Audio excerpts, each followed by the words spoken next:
Baik anak-anak, kita akan mulai mempelajari tentang kebutuhan manusia. Tapi sebelum kita mulai, kita ice breaking dulu ya. Oke, tepuk semangat.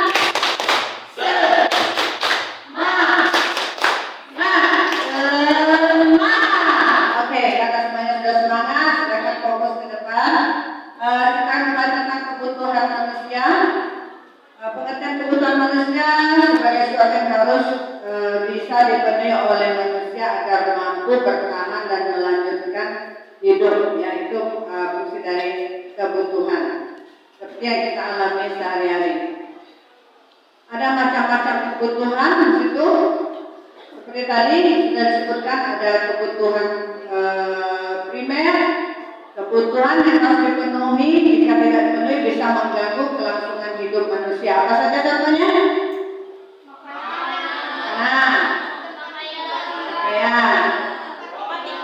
Tinggal. Ya, jadi kalau tidak dipenuhi, membuat keberlangsungan hidup manusia itu terganggu. Seperti halnya pakaian. Kalau tidak punya pakaian, tidak bisa keluar rumah, malu ya. Begitu juga kalau tidak ada pangan, ya jadi kita akan kelaparan seperti itu. Lanjut ke yang kedua, yaitu kebutuhan sekunder. Ini berdasarkan intensitas atau kebutuhan ya. Nah, kebutuhan sekunder ini adalah kebutuhan yang merupakan pemenuhannya setelah kebutuhan primer atau yang kedua, boleh dikatakan seperti itu. Apa contohnya? Bisa sebutkan? Siapa yang bisa tahu? Kebutuhan sekunder. Kira-kira contohnya apa? Kendaraan, betul, bagus sekali. Apalagi?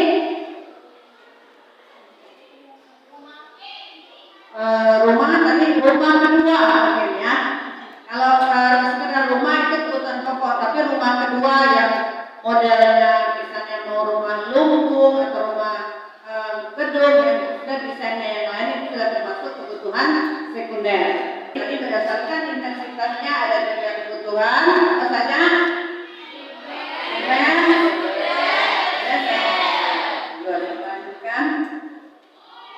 Ada lagi pemenuhan kebutuhan berdasarkan waktu pemenuhannya. Jadi ada kebutuhan sekarang yang mendesak dan kebutuhan yang akan datang. Kebutuhan yang harus segera dipenuhi sekarang dan tidak bisa ditunda. Kira-kira contohnya apa?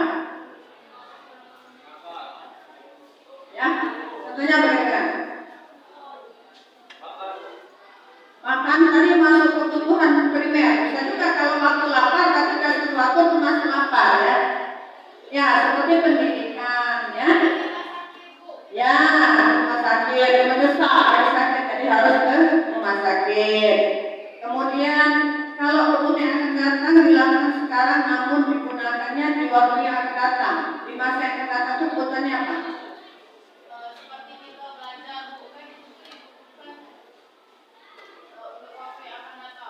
Oke, sama lagi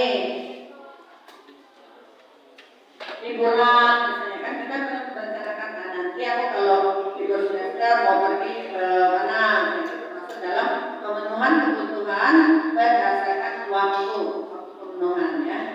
Lanjut, kalau berdasarkan sifatnya kebutuhan berdasarkan kebutuhan jasmani dan kebutuhan rohani. Yang merupakan kebutuhan jasmani apa kira-kira? Silakan, terus apa lagi? Yang olahraga, yang seperti ya. Terus yang kebutuhan rohani? Ibadah, betul. Ya, betul. Terus kebutuhan berdasarkan bentuk.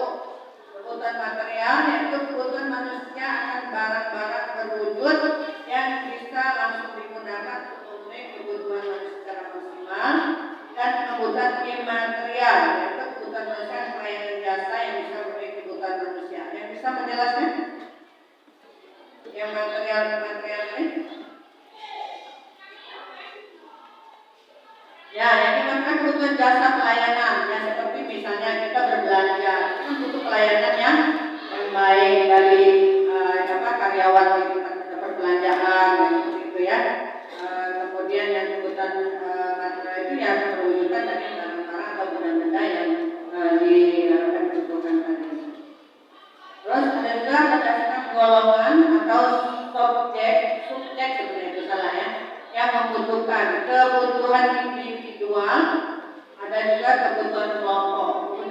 individual itu berkaitan dengan subjek yang membutuhkan, sehingga antara satu dan lain akan berbeda. Seperti misalnya Chelsea akan berbeda kebutuhannya dengan Laura, ya, dalam hal kebutuhan secara pribadi.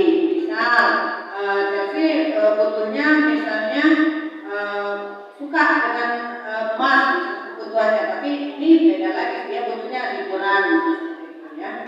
Nah, kemudian kalau kebutuhan kelompok, ya secara berkelompok seperti kita di sini kan satu kelompok, kebutuhannya bisa sama, atau kelompok masyarakat, misalnya di suatu tempat belum ada tempat ibadah atau belum ada musola, jadi itu namanya kebutuhan kelompok. Ya.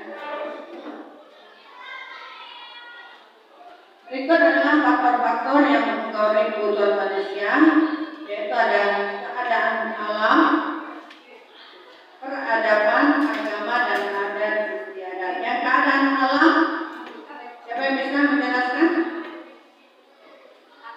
Karena perbedaan kondisi alam sekitar manusia yang dari habitat dan lingkungan akan mempengaruhi pola dan jenis kehidupannya. Seperti kita kan tidak orang pegunungan, akan berbeda dengan orang-orang yang tinggal di pantai, yaitu kebutuhan kondisi alam sekitar.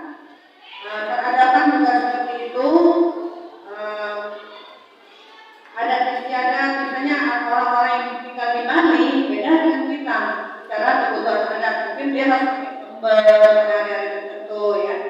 Berdasarkan agama juga beda, ya. Berdasarkan itu aja, ya. Jadi 1, 2, 3, 4 kelompok, ya. Tugas kelompoknya adalah membuat peta konsep dari berbagai macam hubungan antara berbagai kebutuhan manusia dalam kehidupan. Nanti masing-masing kelompok mempresentasikan di depan. Untuk materinya boleh ambil dari berbagai sumber, boleh dari Google, boleh dari artikel dan lain sebagainya. Oke, sepakat? Ya, ya, silakan untuk bekerja kelompok.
akan mempresentasikan hasil diskusi kami, yaitu tentang konsep dari kebutuhan manusia.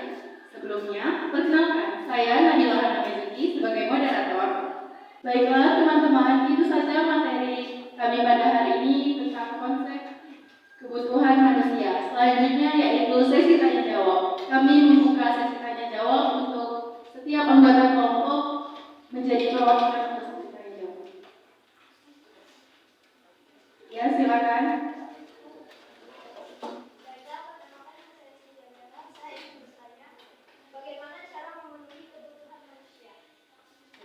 Apa ada lagi? Perkenalkan, nama saya Muhammad Fahri. Saya ingin bertanya, apa yang akan terjadi jika kebutuhan primer tidak terpenuhi? Baik, terima kasih. Perkenalkan, nama saya Nurami Fadila, perwakilan dari kelompok 2. Pertanyaan saya, apa saja macam-macam kebutuhan manusia berdasarkan identifikasi? Baik, terima kasih. Baiklah teman-teman, terima kasih atas pertanyaan-pertanyaan yang sangat menarik. Untuk menjawab pertanyaan tersebut, berikan kami waktu untuk berdiskusi terlebih dahulu. Selama kami berdiskusi, teman-teman diharapkan tenang.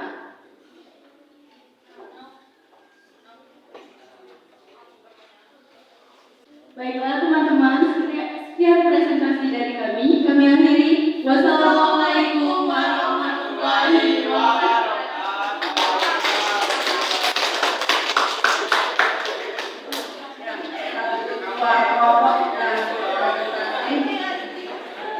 Luar biasa, semangat.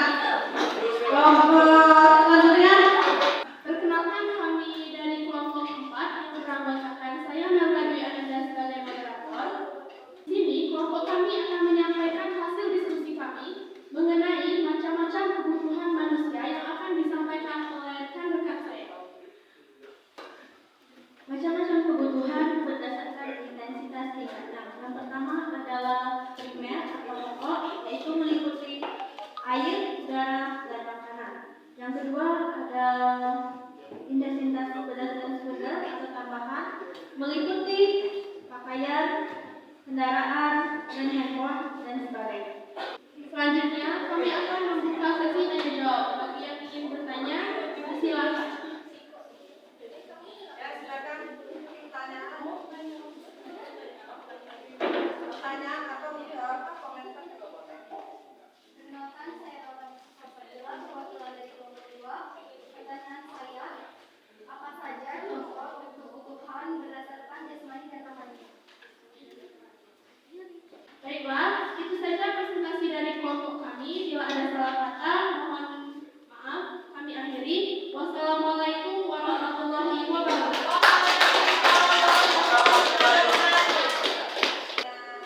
Pada kesempatan kali ini kami akan menjelaskan tentang kebutuhan manusia. Tapi sebelum itu, perkenalkan saya Muhammad Fahri sebagai moderator, yaitu materi yang akan dibawakan oleh kelompok kami. Bagi teman-teman yang ingin bertanya, kami persilakan berdiri dan memperkenalkan diri.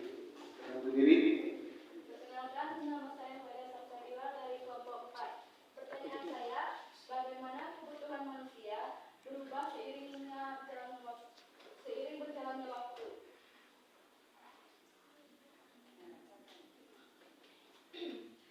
Ada lagi yang ingin bertanya? Silakan.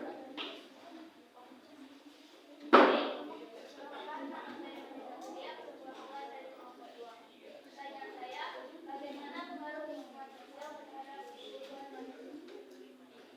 Bagaimana pengaruh lingkungan sosial terhadap kebutuhan manusia?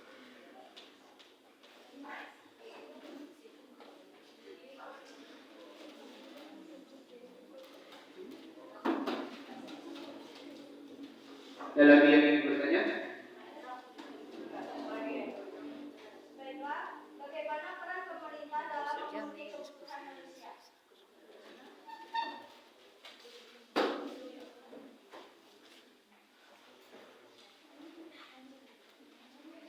Terima kasih atas pertanyaannya teman-teman. Mari kami berdiskusi. Kami harap teman-teman tetap siap dan tetap tenang. Berikan kami beberapa waktu untuk mencari jawaban dari pertanyaan teman-teman. Terima kasih. Berikut adalah beberapa pengaruh utama lingkungan sosial terhadap manusia. pembentukan identitas dan perilaku, kesehatan mental dan emosional, pengembangan keterampilan sosial, penentuan status sosial dan ekonomi. Apakah sudah jelas? Kalau sudah jelas, kita lanjut ke pertanyaan nomor 3. Baiklah, saya akan menjawab pertanyaan dari Sofia Bella. Bagaimana peran pemerintah dalam memenuhi kebutuhan manusia? 1. Kebijakan sosial, 2. Pendidikan dan pelatihan, 3. Kesehatan dan layanan kesehatan, 4. Infrastruktur, 5. Perlindungan lingkungan, 6. Pengaturan ekonomi, 7. Perlindungan tanah.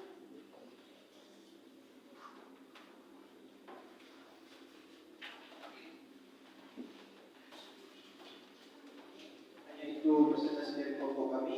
Kesimpulannya adalah bahwa kebutuhan manusia merupakan hal-hal yang mencakup berbagai aspek. Dan manusia akan selalu membutuhkan kebutuhan selama dia masih hidup di dunia. Sekian, terima kasih. Wassalamualaikum warahmatullahi wabarakatuh.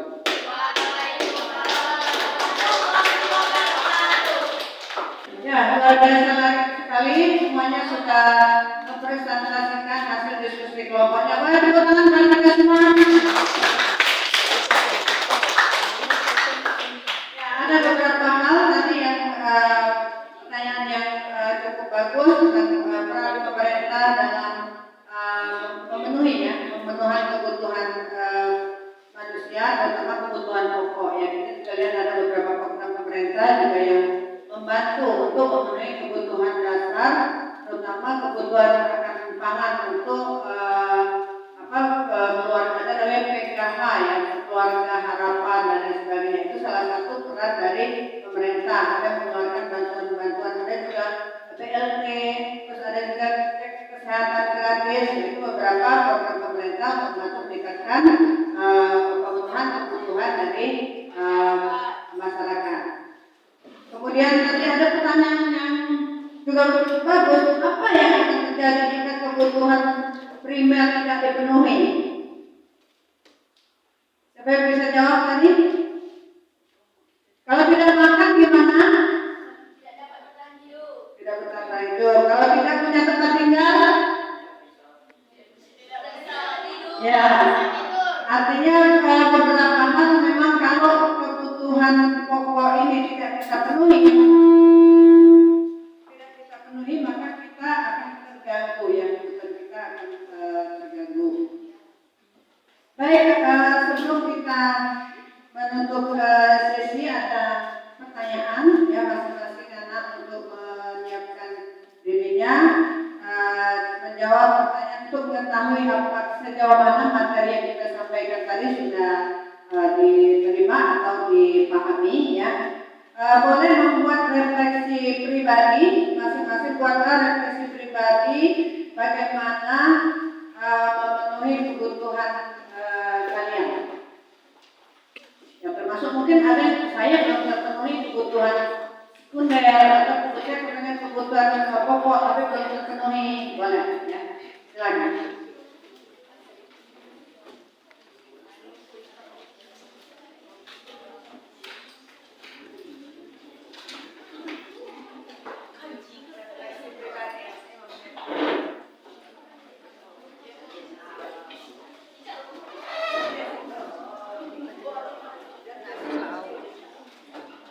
Refleksi kebutuhan pribadi kalian ya. Pas.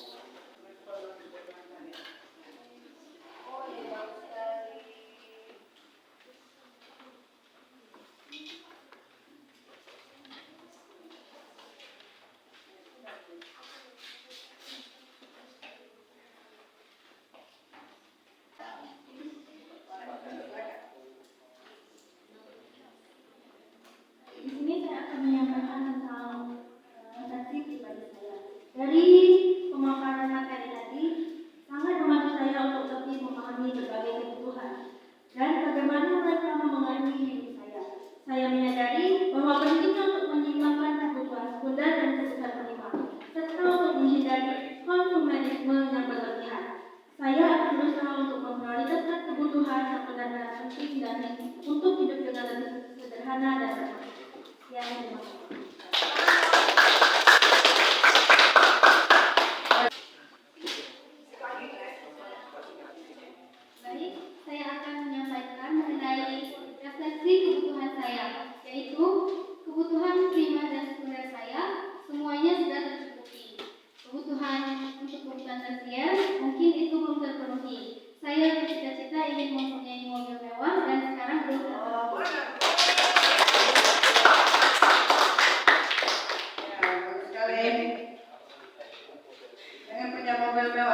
Selanjutnya, kalau ada itu namanya dream, ya, pengen punya mobil mewah, pengen punya jadi kebutuhan tersier tadi itu bisa dijadikan cita-cita atau dream impian. Kalau mau impiannya tercapai, buat sedetail mungkin. Sebenarnya namanya Naura harus punya dalam diri harus punya kalau perlu ada gambarnya, harganya, bayangkan kamu naik di sana, itu bisa kita dream. Kalau buat sebuah buku dream book namanya. Yakin percaya sama saya, insya Allah beberapa dream kamu itu akan tercapai. Boleh dicoba, ya. Setelah hari ini dan menyimak lebih lanjut, di sini saya jadi lebih tahu caranya mengatur apa kebutuhan primer dan kebutuhan sekunder serta kebutuhan tersier. Kebutuhan tersier saya ingin punya iPhone, ZTE, dan sebagainya. Ya, alhamdulillah semua sudah paham tentang kebutuhannya ya. Jadi kebutuhan yang pokok semuanya sudah terpenuhi ya. Kemudian kita lanjut ke yang sekunder juga sudah terpenuhi. Yang belum itu tersier. Makanya setiap kita itu juga harus tahu antara kebutuhan dan keinginan. Jadi kalau yang tersier itu lebih banyak kebutuhan apa keinginan sebenarnya? Nah, keinginan itu tergantung, jadi biasanya tergantung dari gaya hidup, terus kemudian juga penghasilan, ya lebih banyak ke arah situ. Serta ekonomi, mungkin pejabat beda kebutuhan tersier dengan kita. Ya. Oke, anak-anak, kita sudah sampai pada kesimpulan. Hari ini mengenai kebutuhan manusia, terjadi tadi kebutuhan masing-masing kebutuhan primer karena berdasarkan intensitasnya itu ada primer, sekunder, dan tersier. Terus kemudian yang berdasarkan waktunya tadi kebutuhan apa tadi?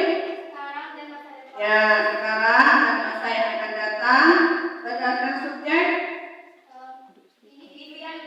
individu dan kelompok, dan sudah paham juga dengan contoh-contohnya. Kemudian ada juga berdasarkan sifatnya, berdasarkan jasmani dan rohani, ya bagus sekali. Jadi setelah kita mempelajari ini, tadi beberapa teman juga sudah melakukan refleksi pribadi terhadap kebutuhannya dan terlihat bahwa sudah memahami dari materi tentang kebutuhan manusia. Jadi kita juga harus mulai paham yang mana yang betul-betul menjadi kebutuhan pokok kita, yang mana menjadi hanya sekedar keinginan. Doa menurut agama dan kepercayaan masing-masing. Doa